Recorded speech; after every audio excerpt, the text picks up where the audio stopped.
수면 문제로서는 뭐 여러 가지가 있지만 잠꼬대라든지 코고름이라든지 이갈기 이런 것들이 상당히 문제가 되고 있습니다. 그래서 실제적으로 이런 것들을 줄이는 것은 규칙적인 그 말하자면 수면 이런 거 수면 의식이라든지 자기 전에 텔레비전을 안 본다든지 이런 것들이 상당히 필요하고요.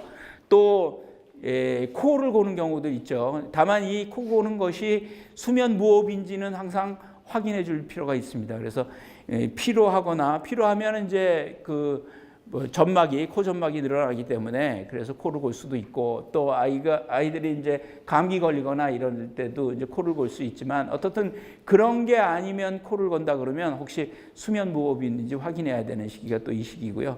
또 이갈기구도 이제 이 가볍고 느린 수면 사이에 이제 이갈기가 나오는데 그것은 뭐 그렇게 크게 문제가 되지는 않는다라고 하는 겁니다. 그래서 수면으로 보면 우리가 이제 일단 자게 되면 일단은 1단계 얕은 잠이 오겠죠.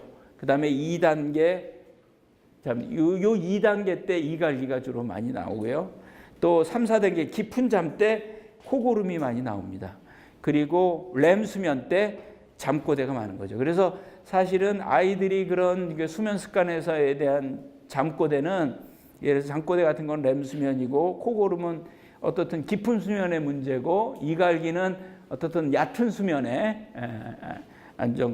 문제다라고 하는 것을 이제 알고 계시면 이제 도움을 줄 수가 있겠습니다. 그 다음에 이제 요 시기에 아이들은 또 짜증내고 화내는 아이들이 있다는 거죠. 그래서 우리가 어떻든 간에 부모가 캄하는 것이 상당히 중요하다라고 하는 거고요. 또 아이들한테 설명할 수 있는 안전하고 조용한 장소를 찾아주는 것도 필요하고요. 아이가 사실은 의도적으로 2차적인 개인을 위해서 짜증내고 화내면 공공장소를 벗어나는 것도 하나의 요 시기의 아이들한테는 가능하다라고 하는 거죠. 또 아까 말씀을 드렸지만 타임아웃의 하나의 방법으로 아이를 꽉 붙잡고 가만히 있는 거죠. 아이를 긍정적으로 바라보면서. 그러면 그것도 아이를 갖다가 캄하게 할 수 있는 요 시기의 수단이 되겠습니다. 또 이게 고집 부리는 아이들이 있죠. 고집 부리는 아이들. 그래서 고집 부리는 아이들은 대개는 사실은 이 시기적으로 이것저것 자기 나름대로 하고 싶은 것도 많고, 또 자기 나름의 문제 해결력이 있기 때문에 엄마가 이해하지를 못해서 사실은 고집이 아닌데 고집으로 느끼는 경우도 상당히 많습니다. 그래서 아이의 말에 대해서 이게 왜 그런지 경청해 주는 게 상당히 중요한 거죠. 그래서 고집 부리는 이유에 대해서 좀 알고 있는 것도 중요하죠. 다만 돼야 되는 일이, 예를 들어서 유치원 가야 되는 거라든지, 아니면 이런 되는 일과 안 되는 일, 위험하고 위험하지 않은 이런 것들은 리밋을 정해주고요. 그리고 아이가 스스로 할 수 있는 기회를 주고, 또 고집 부리지 않는 경우에 칭찬을 해주는 방식을 통해서 요거는 또 해결해 줘야 되겠습니다. 또 이 시기에 이제 식습관과 문제가 됩니다. 그래서 어떻든 간에 일정한 장소에서 일정하게 식사하게 하고요. 많이 안 먹는다고 너무 욕심을 부리지 말고, 먹지 않으면 바로 다른 음식을 대체하든지 치우는 것이 필요하고요. 또 간식을 주지 않고 이런 것들도 필요하고요. 어떻든 식사와 관련돼서는 이렇게 좋은 분위기에서 하는 이런 습관을 키워주는 것이 좋습니다. 그래서 아이들이 식욕이 떨어지는 이유들이 여러 가지가 있겠죠. 그렇죠? 그래서 음식이 색깔이 싱싱하지 않았어도 아이들이 할 거고요. 또 예를 들어서 텔레비전을 보면서 먹는 습관이 있다든지 이런 습관이 문제가 되고요. 또 아이들이 스트레스를 받으면 식욕이 떨어집니다. 또 지루하거나 예를 들어서 식욕이 떨어지고요. 또 맛있는 음식을 미리 먹었어요. 그래도 뭐 떨겠죠. 그래서 어떻든 간에 그런 것들 요인들이 있으니까 그런 것들을 점검하면서 해줘야 된다라고 하는 겁니다.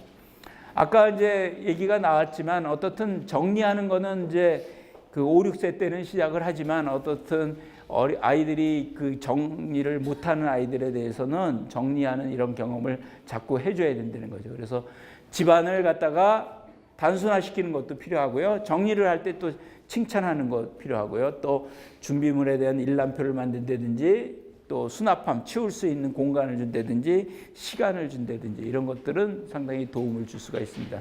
결국은 치운다라고 하는 것은 여러 가지가 관여됩니다. 예를 들어서 치운다는 것을 지저분하다라고 느끼는 후디업이 관여를 해야 되고요. 또 치우는 것을 정리를 해야 되는 문제 해결력이 필요하기 때문에 전전두엽이 가능하고요.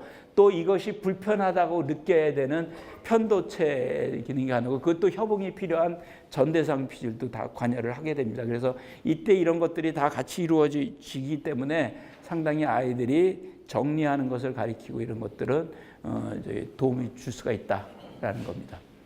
그 다음에 이제 그 아이들이 수면 문제 중에 이 시기의 대표적인 문제는 밤이 무섭다는 거죠. 무서워하는 아이들이 많습니다. 그래서 이 시기 아이들은 침대 밑에 꼭 도깨비가 있다고 생각을 하죠.